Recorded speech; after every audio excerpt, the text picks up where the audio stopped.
छान आहे ना हे. हा हे रूपचा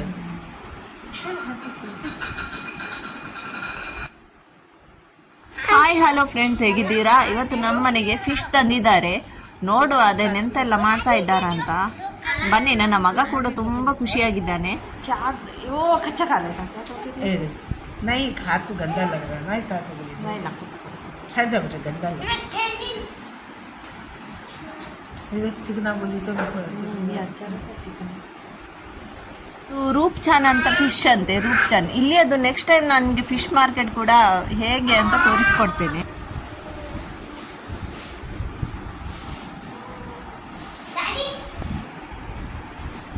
ನೋಡಿ, ಇವನಿಗೆ ಮೀನು ಹಿಡಿಲಿಕ್ಕೆ ಒಂಥರ ಆಗಿರೋದ್ರಿಂದ ಇವನ ಐಡಿಯಾ ನೋಡಿ, ಇವನು ಕೈಗೆ ತೊಟ್ಟೆ ಹಾಕೊಂಡು ಬಂದು ಮೀನನ್ನು ಇಟ್ಕೊಳ್ತಾ ಇದ್ದಾನೆ.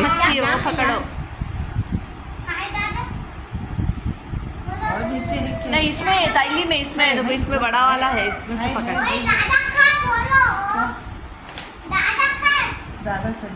ಮೀನು ಹಿಡಿದು ದೊಡ್ಡ ತಿಮಿಂಗಿಲ ಹಿಡಿದ ತರ ಇವನ ಅಜ್ಜನನ್ನು ಹುಡುಕ್ತಾ ಇದ್ದಾನೆ. ದೊಡ್ಡ ಹಾಸ್ಯ ಪಕಡ್.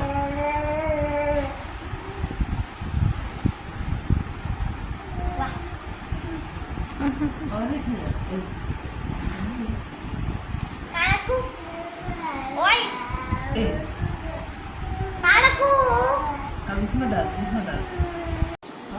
300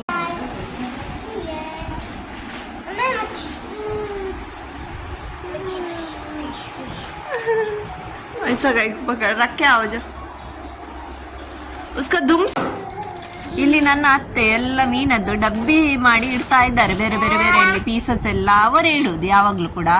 ಅವರದನ್ನೆಲ್ಲ ಬೇರೆ ಬೇರೆ ಡಬ್ಬದಲ್ಲಿ ತಲೆ ಬೇರೆ, ಬೀಲ ಬೇರೆ, ಮಂಡೆ ಬೇರೆ, ನಡು ಪೀಸ್ ಎಲ್ಲ ಬೇರೆನೆ ಹಾಕಿ ಇಡ್ತಾ ಇದ್ದಾರೆ. ಈಗ ನೋಡಿ, ಇದರದ್ದು ಮಂಡೆ ಬೇರೆ ಬೀಲ ಬೇರೆ ಎಲ್ಲ ಮಾಡಿ ಆಯ್ತು. ಈಗ ಇದನ್ನು ವಾಶ್ ಮಾಡಲಿಕ್ಕೆ ಉಂಟು. ಇದು ಇಡೀ ಇಡೀ ಮೀನು ಉಂಟು ನೋಡಿ, ಇಡೀ ಇಡೀ ಮೀನು. ಯಾವ ಮೀನು ಅಂತ ಗೊತ್ತಿಲ್ಲ, ಇಡೀ ಮೀನು. ಇಲ್ಲಿ ಈಗ ನನಗೆ ಕೆಲಸ ಇರುವುದೊಂದು ದೊಡ್ಡ ಕೆಲಸ. ನನಗೆ ಉದಾಸೀನದ ಕೆಲಸ ಅಂದರೆ ನನಗೆ ತುಂಬ ಸಿಟ್ಟು ಬರುವ ಕೆಲಸ ನೋಡಿ. ಫಸ್ಟಿಗೆ ನಾನು ಇದನ್ನೆಲ್ಲ ತೊಳಿತೇನೆ. ಇದನ್ನೇ ತೊಳೆದ ಮೇಲೆ ಇಲ್ಲಿ ಮೀನನ್ನೆಲ್ಲ ನಾನು ಚೆನ್ನಾಗಿ ತೊಳಿಬಹುದು. ಅದಕ್ಕೋಸ್ಕರ ಫಸ್ಟ್ ಇದು ಕ್ಲೀನ್ ಮಾಡಬೇಕು. ಈಗ ಸಿಗ್ತೇನೆ, ಇದನ್ನೆಲ್ಲ ಬೇಗ ಬೇಗ ವಾಶ್ ಮಾಡಿ ಸಿಗ್ತೇನೆ. ಇಲ್ಲಿ ಪಾತ್ರೆ ಎಲ್ಲ ಒಂದು ಆಯಿತು, ಒಂದು ಟೆನ್ಷನ್ ಖಾಲಿ. ಇಲ್ಲಿ ಸ್ವಲ್ಪ ವಾಶ್ ಮಾಡಿ ಈಗ ಮೀನನ್ನು ತೊಳಿತೇನೆ. ಮೀನನ್ನು ನಮಗೆ ಮೀನು ಒಂದು ಸುಲಭ ಆಯಿತು, ಯಾಕಂದರೆ ಕಟ್ಟಿಂಗ್ ಮಾಡಿ ತಂದಿದ್ದಾರೆ ಎಲ್ಲ ಮೀನನ್ನು. ನನ್ನ ಅತ್ತೆ ಕಟ್ಟಿಂಗ್ ಮಾಡಿಸಿ ತಂದಿದ್ದು. ಎಷ್ಟು ತುಳಿದ್ರಿ ಪಾತ್ರೆ ಅಂತೂ ಖಾಲಿಯೇ ಆಗುದಿಲ್ಲ.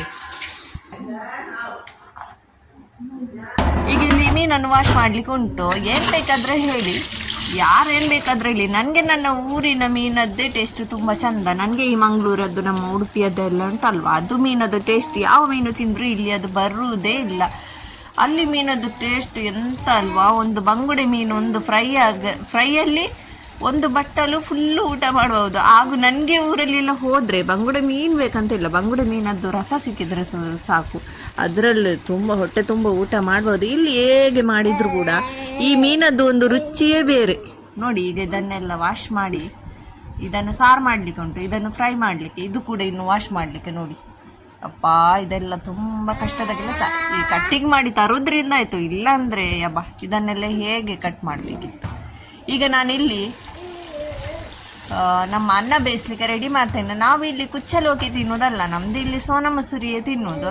ಕುಚ್ಚಲಾಕಿ ಯಾರಿಗೆ ಸಹ ಆಗೋದಿಲ್ಲ. ಅವ್ರಿಗೆ ಎಂಥದ ದೊಡ್ಡ ದೊಡ್ಡದು ಕುರ್ಲು ಥರ ಕಾಣಿಸ್ತದಂತೆ ಅದು ಅಕ್ಕಿ, ಅದಕ್ಕೆ ಅವರು ತಿನ್ನೋದೇ ಇಲ್ಲ.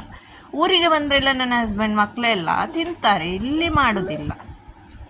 ಇದು ನನಗೆ ಅಂತ ನಮ್ಮ ಊರದ್ದು ಎಲ್ಲಿ ಹೋದ್ರೂ ನಮಗೆ ನನ್ನ ಊರದ್ದು ಟೇಸ್ಟೇ ನನಗೆ ತುಂಬ ಒಳ್ಳೆಯದು. ಈಗ ನೋಡಿ, ಇದು ಕೂಡ ವಾಶ್ ಆಯಿತು, ಅದು ಕೂಡ ವಾಶ್ ಆಯಿತು. ಈಗ ನನಗೆ ಸಾಕಾಗಿ ಹೋಯಿತು ಇದನ್ನೆಲ್ಲ ಮಾಡಿ. ಆವಾಗ ಇದಕ್ಕೆ ನಾನು ಒಂದು ಲೋಟ ಕೋಲ್ಡ್ ಆಗಿರುವ ರೂಹಬ್ಸ ಕುಡಿತಾ ಇದ್ದೇನೆ ನೋಡಿ. ಅಮ್ಮ ಒಂದು ಖುಷಿ ಆಗ್ತದೆ ರೂಹಬ್ಸ ಕುಡಿದ ಮೇಲೆ, ಕೋಲ್ಡ್ ಇರುವಾಗ ಹೊಟ್ಟೆ ಕೂಡ ತಂಪಾಗ್ತದೆ. ಈಗ ನೋಡಿ, ಇದು ಫ್ರೈ ಮಾಡಲಿಕ್ಕೆ ಇದಕ್ಕೆ ಮಸಾಲ ಹಾಕ್ತೇನೆ ನಾನು. ತುಂಬ ಈಸಿಯಾಗಿ ನಾನು ಮಸಾಲ ಹಾಕೋದು. ನಾವು ಕಡೆದೆಲ್ಲ ಹಾಕೋದಿಲ್ಲ, ಇಲ್ಲಿ ಪುಡಿಯೇ ಅಲ್ವಾ ಮಸಾಲವದೆಲ್ಲ, ಅಂದರೆ ಎಲ್ಲ ಮೆಣಸಿನ ಪುಡಿಯದ್ದೇ ಇಲ್ಲಿ, ಅಂದರೆ ಕಡೆದೆಲ್ಲ ಹಾಕೋದಿಲ್ಲ. ನೋಡಿ ನಾನು ಏನೆಲ್ಲ ಹಾಕ್ತಾ ಇದ್ದೇನೆ ಅಂತ ನೋಡಿ. ಮೆಣಸಿನ ಹುಡಿ, ಗಾರ್ಲಿಕ್ ಜಿಂಜರ್ ಪೇಸ್ಟ್, ಸ್ವಲ್ಪ ಸೋಯಾ ಸಾಸ್, ಸ್ವಲ್ಪ ಉಪ್ಪು, ಸ್ವಲ್ಪ ನಿಂಬೆ ರಸ, ಕೊತ್ತಂಬರಿ ಪೌಡರ್ ಹಾಗೂ ಜೀರಿಗೆ ಪೌಡರ್, ಇಷ್ಟೇ ಹಾಕೋದು ನಾನು. ಬೇರೆ ಜಾಸ್ತಿ ಹಾಕೋದಿಲ್ಲ. ಅರಿಶಿನ ಪೌಡರ್ ಕೂಡ ಸ್ವಲ್ಪ ಹಾಕ್ತೇನೆ. ನಾನು ಇದನ್ನು ಈಸಿಯಾಗಿ ಹಾಕ್ತಾ ಇರೋದು, ಯಾಕಂದರೆ ನನಗೆ ಸುಸ್ತಾಗಿ ಹೋಯಿತು. ಈಗ ಇದು ಮಸಾಲೆ ಇದಕ್ಕೇ ಹಾಕಿ ಡೈರೆಕ್ಟ್ ಇದರಲ್ಲಿ ಎಲ್ಲ ಮಿಕ್ಸ್ ಮಾಡಿ ಬಿಡ್ತೇನೆ ಒಮ್ಮೆಲೆ. ಸಾರು ಕೂಡ ನಾನು ಇವತ್ತು ಮಾಡ್ತೇನೆ, ಅದು ಮಾತ್ರ ತುಂಬ ಟೇಸ್ಟ್ ಆಗ್ತದೆ. ತೆಂಗಿನಕಾಯಿ ಇಲ್ಲದೇನೆ ತೆಂಗಿನಕಾಯಿ ಥರಾನೇ ಸೇಮ್ ಟೇಸ್ಟ್ ಆಗಿರುವಂತಹ ಮೀನು ಸಾರು ಮಾಡ್ತೇನೆ. ಮಾತ್ರ ಮೀನು ಸಾರು ಉಂಟಲ್ವಾ, ನಮ್ಮ ಊರಿನ ಟೇಸ್ಟ್ ಎಲ್ಲಿಂದ ಬರ್ತದೆ? ಆ ಮೀನು ನಮ್ಮ ಕಡಲಿನ ಈ ಬಂಗುಡೆ ಬೂತಾಯಿ ಮೀನದ ಟೇಸ್ಟ್ ಅಂತೂ ಬರೋದೇ ಇಲ್ಲ. ಹೇಗೆ ಕೂಡ ನೀವು ಮಾಡಿ. ಈಗ ನೋಡಿ, ಇದು ನಂದು ಮೀನು ಫ್ರೈ ಅದು ಕೂಡ ಮಸಾಲೆ ಎಲ್ಲ ಹಾಕಿದ್ದೇನೆ. ಸ್ವಲ್ಪ ಈ ಥರ ಎಲ್ಲ ಮಿಕ್ಸ್ ಮಾಡಿ ನೋಡಿ, ಎಲ್ಲ ಮಿಕ್ಸ್ ಮಾಡ್ತೇನೆ ಈ ಥರ ಕೈಯಲ್ಲಿ. ಕೈ ಮಾತ್ರ ಉರಿದು ಖಾರ ಖಾರ ಆಗ್ತದೆ. ಸಣ್ಣ ಮಕ್ಕಳೆಲ್ಲಿದ್ರೆ ತುಂಬ ಕಷ್ಟ. ನನ್ನ ಮಗನ ಸಣ್ಣವನು, ಆದರೂ ನಾನು ಇದು ಕೈಯಲ್ಲಿ ಮಿಕ್ಸ್ ಮಾಡಿ ಆಮೇಲೆ ಐಸ್ ಉಂಟಲ್ವಾ, ಐಸ್ ತುಂಡು ಅದರಲ್ಲಿ ಕೈಗೆಲ್ಲ ಚೆನ್ನಾಗಿ ಹಚ್ಚಬೇಕು. ಐಸಲ್ಲಿ ಚೆನ್ನಾಗಿ ಕೈ ತೊಳಿಬೇಕು, ಎಲ್ಲ ಖಾರ ಹೊರಟು ಹೋಗ್ತದೆ. ಈಗ ನೋಡಿ, ಇದು ಮಸಾಲ ಕೂಡ ರೆಡಿ ಆಯಿತು. ನೋಡಿದ್ರಲ್ಲಿ ಈ ಥರ ಮಾಡಬೇಕು. ಎಲ್ಲ ಮಸಾಲ ರೆಡಿ ಆಯಿತು. ಫ್ರೆಂಡ್ಸ್, ನೀವು ನನ್ನ ಚಾನಲ್ಗೆ ಫಸ್ಟ್ ಟೈಮ್ ವಿಸಿಟ್ ಮಾಡಿದರೆ ನೀವು ಸಬ್ಸ್ಕ್ರೈಬ್ ಮಾಡಿರಲಿಕ್ಕಿಲ್ಲ ಅಲ್ವಾ?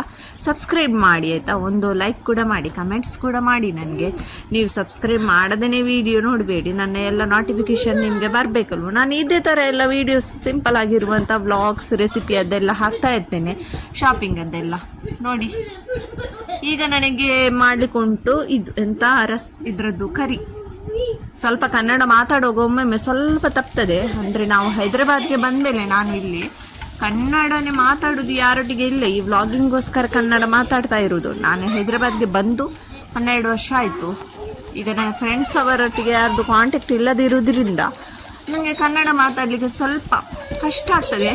ಎಷ್ಟು ಉಂಟು ಅಷ್ಟು ಪ್ರಯತ್ನ ಪಟ್ಟು ಮಾತಾಡ್ತೇನೆ ನಾನು, ಕರೆಕ್ಟ್ ಬರಬೇಕಂತ. ಒಂದೊಂದು ಇಲ್ಲಿ ಅದರ ತಪ್ಪಾಗ್ಬೋದು.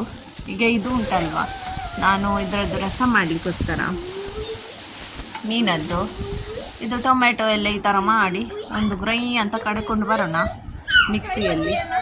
ಕಡದ ಮೇಲೆ ಇದನ್ನು ನೋಡಿ ಈ ಥರ ಆಗ್ತದೆ. ನಿಮಗೆ ಇದು ಗೊತ್ತಾಗ್ತದಾ? ಇದು ನೋಡುವಾಗ ನಿಮಗೆ ತೆಂಗಿನಕಾಯಿಯದ್ದೇ ಕರಿ ಥರ ಕಾಣಿಸ್ತಾ ಉಂಟಲ್ವಾ? ಚೆನ್ನಾಗಿರ್ತದೆ, ಮಾತ್ರ ಟೇಸ್ಟ್ ಇರ್ತದೆ. ಇದಕ್ಕೆ ಈ ಥರ ಕುದಿಲಿಕ್ಕೆ ಮೀನನ್ನು ಹಾಕ್ತಾ ಇದ್ದೇನೆ. ಇಲ್ಲಿ ಸ್ವಲ್ಪ ಎಣ್ಣೆ ಕೂಡ, ನಮ್ಮ ಈ ಹೈದರಾಬಾದಲ್ಲಿ ಎಣ್ಣೆ ಕೂಡ ಜಾಸ್ತಿ. ನೋಡಿ ಈ ಥರ ಮೀನನ್ನು ಹಾಕೋಣ.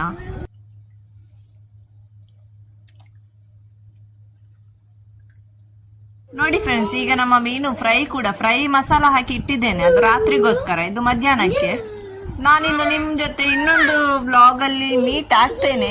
ಅಲ್ಲಿವರೆಗೆ ನನಗೆ ಸಪೋರ್ಟ್ ಮಾಡಿ. ನನ್ನ ಚಾನಲ್ ಸಬ್ಸ್ಕ್ರೈಬ್ ಮಾಡಲಿಲ್ಲ ಅಂದರೆ ಸಬ್ಸ್ಕ್ರೈಬ್ ಮಾಡಿ, ಲೈಕ್ ಮಾಡಲೇಬೇಕು. ಎಷ್ಟು ಲೈಕ್ ಬರ್ತದಂತ ನೋಡೋಣ ಇದೊಂದು ವ್ಲಾಗಿಗೆ. ಕಮೆಂಟ್ ಕೂಡ ಮಾಡಿ ಆಯಿತಾ, ನಿಮಗೆ ನನ್ನ ವೀಡಿಯೋಸ್ ಎಲ್ಲ ಹೇಗೆ ಅನಿಸಿತು ಅಂತ. ಓಕೆ ಫ್ರೆಂಡ್ಸ್, ನೆಕ್ಸ್ಟ್ ಟೈಮ್ ಸಿಗ್ತೇನೆ. ಅಲ್ಲಿ ತನಕ ಟಾಟಾ ಬಾಯ್, ಟೇಕ್ ಕೇರ್.